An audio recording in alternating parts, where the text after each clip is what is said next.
that you must take. You gotta have that mindset that quitting is not an option. Give up?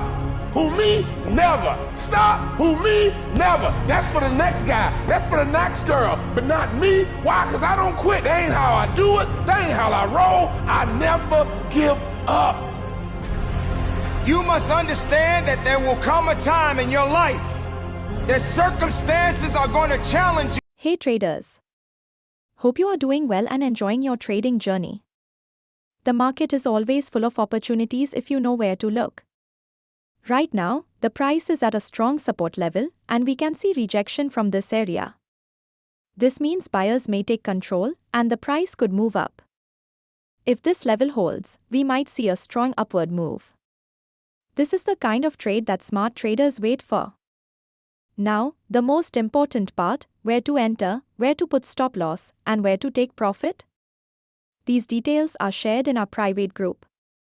If you want to trade on your own, that's fine. But knowing how to place stop loss and spot rejection candles will make your trades much safer. If you need accurate trade signals and expert help, contact us now on WhatsApp so I can add you to the group.